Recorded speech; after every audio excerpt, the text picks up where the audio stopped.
Well, hello, everybody, and welcome to Ask Allie, your go to source for some amazing life advice with a metaphysical twist.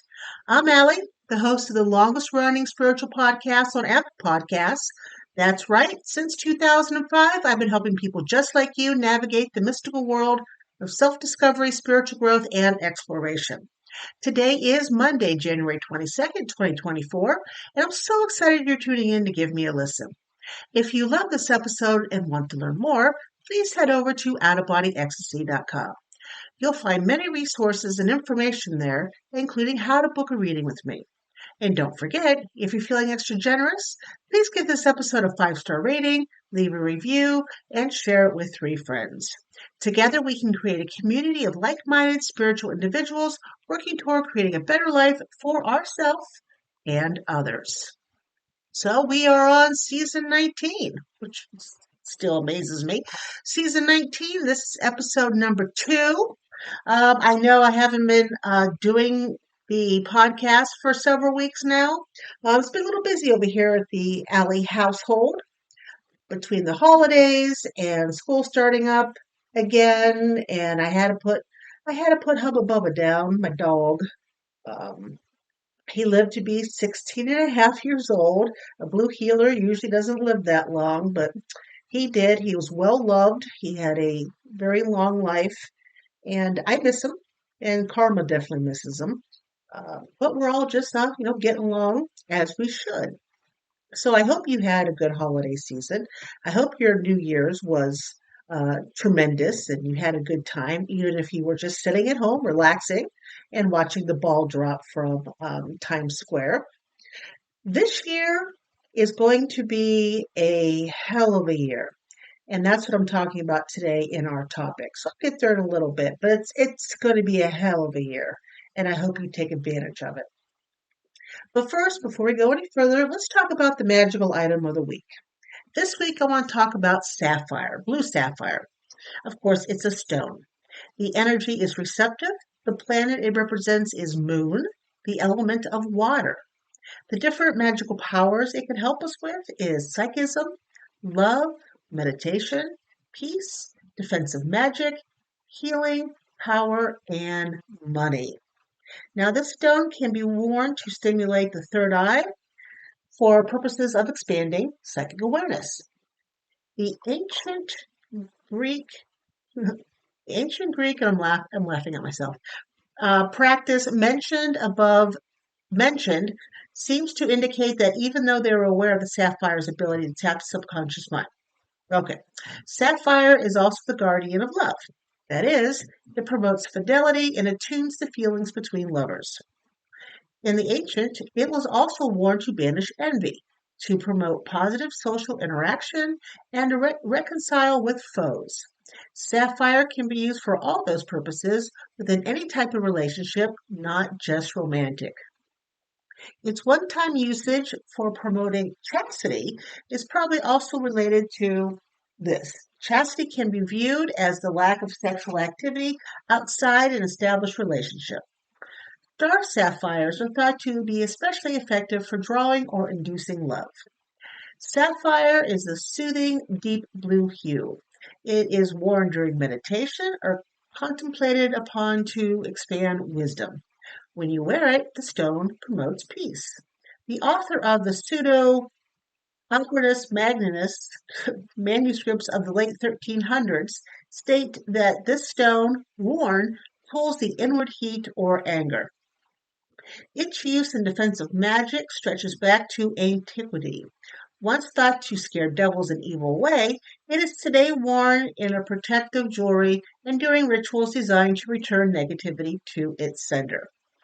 A related power attributed to sapphire is its legendary ability to guard its owner from captivity. Currently, it finds favor with those involved in litigation and legal matters because it banishes fraud. The stone will work only if its wearer is in the right. The sapphire is utilized in healing the body, especially the eyes, which are strengthened by its presence. It also reduces fever and, when pressed to the forehead, halts bleeding from the nose. Sapphires are also worn for general health protectants. The stronger and healthier a body, the less chance evil spirits, disease, or infections have to do harm. An ancient work by Bartholomew says, also witches love well this stone, for they believe, that they may work certain wonders by virtue of the stone. It is worn and used in rituals to strengthen the magician's ability to tap and send forth power. Generally worn as jewelry, sapphires are also utilized in money and wealth attracting rituals. In early ceremonial magic, the image of an astrolabe was engraved on the gem to increase wealth. Star sapphires are considered to be more potent, magically speaking, for all uses. Whew, there's a lot there for that blue sapphire, isn't it?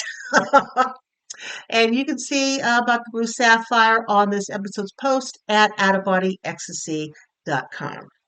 Now, next up, we're going to do the Oracle card overview of the week for January 22nd, 2024.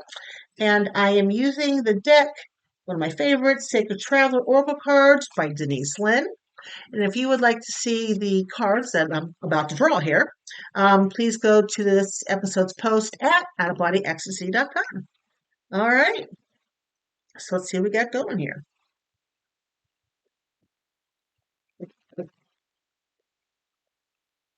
Time.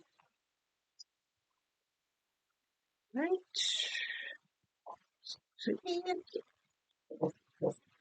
Perfect. So let's choose, shall we? We have card 1 for the week. There.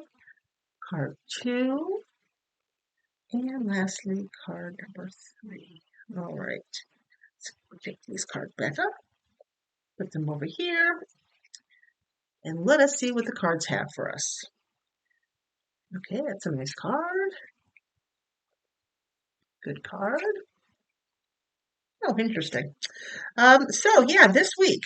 So for Monday and Tuesday of this week, I pulled the Gates of Triumph card.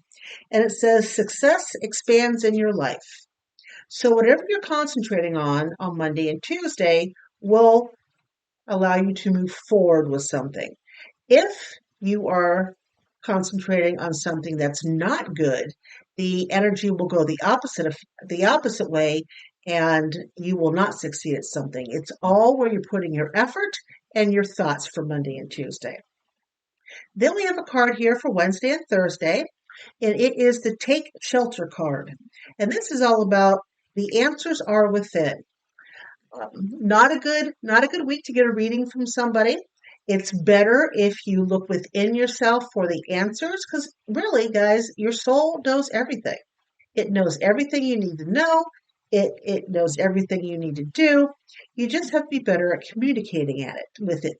And to do so, it's important for quiet time every once in a while. And to ask a question out in the open and see what the first response is, the answer in your head, perhaps. Or if you turn and see a number, or all of a sudden a song lyric pops into your head. Those are different things that either your soul or maybe your guides pointing you towards your soul is trying to tell you. Okay, so that's Wednesday and Thursday. And then we have a card for Friday, Saturday, and Sunday. And I pulled the card First Light, beginning a new cycle. So you got success, you've got answers within, and then we begin a brand new cycle on the weekend. It's fantastic for new beginnings, especially because we have on Thursday full moon in Leo, so it's perfect for starting something new right after that. The full moon gives you that extra oomph you need to move forward. But then again, this whole year is nothing but an extra oomph, which I'll be talking about in just a minute. But to go over this again, Monday and Tuesday, Gates of Triumph, success expands in your life. Wednesday and Thursday, taking shelter, the answers are within. And Friday, Saturday, and Sunday, we have First Light, beginning a new cycle. All right. And the days are coming down to the join. Yep, the join, and there goes my menopause brain. completely left me. The Mystical Minds. There we go. My Mystical Minds group, because the price to join is going from $25 up to $47. Uh, so if you lock in the founder's rate of 25, you keep that rate the whole time you're in. And if you miss it, then you have to join at 47. So if you don't know what Mystical Minds is, the link to the group is at outofbodyxc.com, or you can just send me an email, allietheis@yahoo.com, and ask me questions about it. I'd be more than happy to answer. So I've been doing this podcast, 19 years now. And I used to do it without writing anything down. I would just wing whatever powers that be wanted me to say. And I decided to do it for this time, for this topic. 2024 is your year if you allow it. This year is full of all the energy you could possibly ever need to move forward. Okay. The red energy, which my little Mystical Minds group knows about every week, the red energy is very high. It's high for everybody. And the red energy pushes forward passion, manifestation, anger, frustration, survival, anxiety, depression. And it's really all how you use the red energy. It's going to be coming at you. Its job is to push you toward something. Okay? Toward what you should be doing, toward how you should be living. Your soul came to inhabit your human body for reasons. It came to figure things out, to learn some lessons, to do a certain plan. And if we don't do all those things that the soul had in mind for us when it came to inhabit our bodies, we will try it again in the next lifetime. But in the next lifetime, it's going to be harder to do. It'll be harder to learn the lessons. It'll be harder to drive the path, to go down that path. It'll be more difficult to hear our soul, to hear our guides.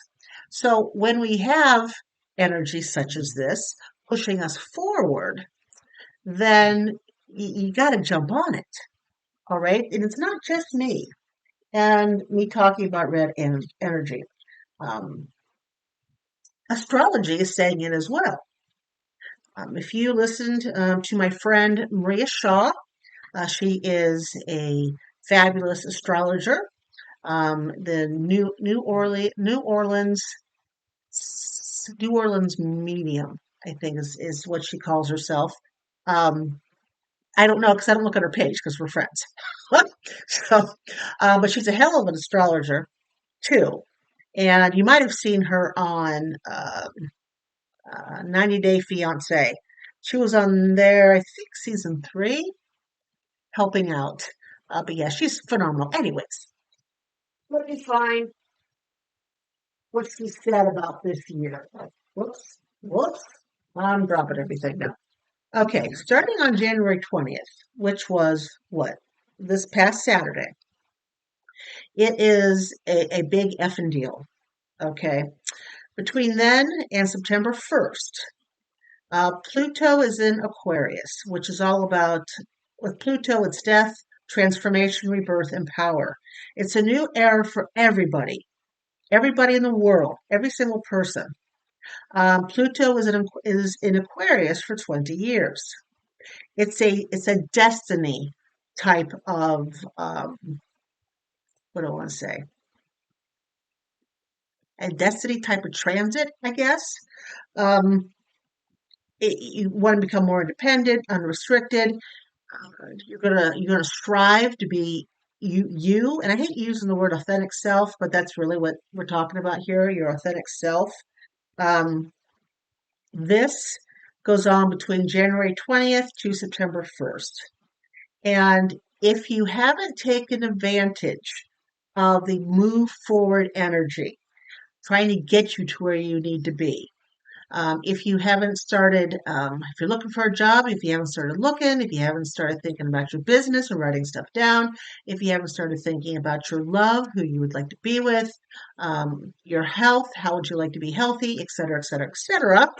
Once we hit November 19th, and if you haven't started anything moving forward, you are stuck, and I mean stuck, for the next 20 effing years. 20 years, you won't be able to move forward. And even if you do manage a forward movement, which would be awesome, after November, if you haven't started already, it's not going to take you very far. Okay. I want to read something else here from the Astro Twins.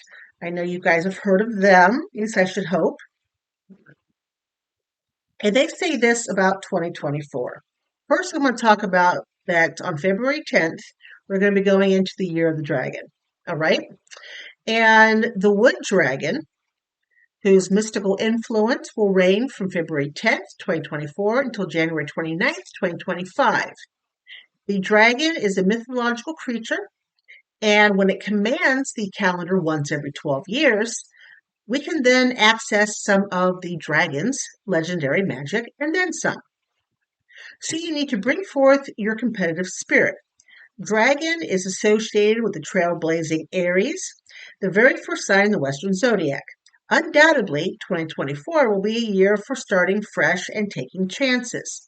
With feisty, courageous Mars as the ruling planet of both Aries and the Dragon, no one will want to back down from a challenge. All the world's a stage, a talent show in a Roman Colosseum. But that's not all. 2024 is governed by the expansive wood element, which amplifies the dragon's go-get-'em influence. Wood years, which are years marked in the end of a 4 or 5, so this is 24 and 25, mark periods of accelerated growth. Need a visual? Picture a sapling pushing through the soil and rising toward the sky to become a towering tree.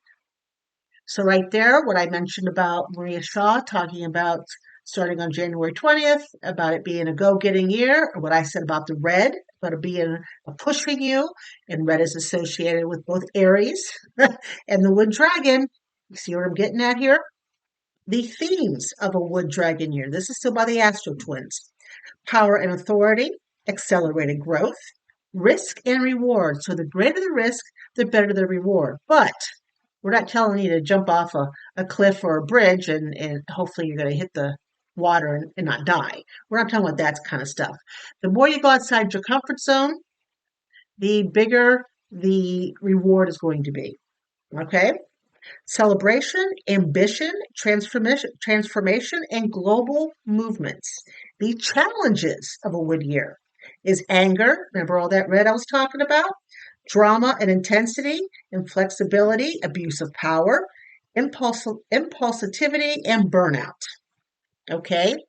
Now, the Astro Twins also talk about numerology and what it is, the universal year. And it is an 8 universal year, which, man, that is money. That is wealth, okay? The 8 universal year is a time to make intentional moves.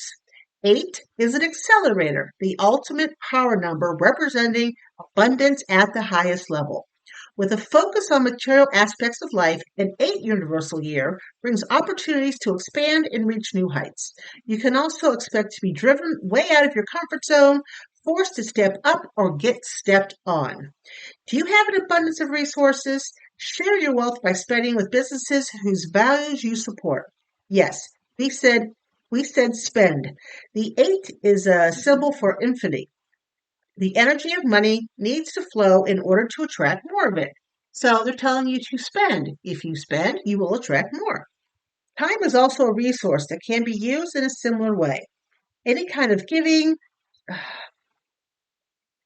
philanthropy, that's not saying it right. I know how to say it, can't say it right now.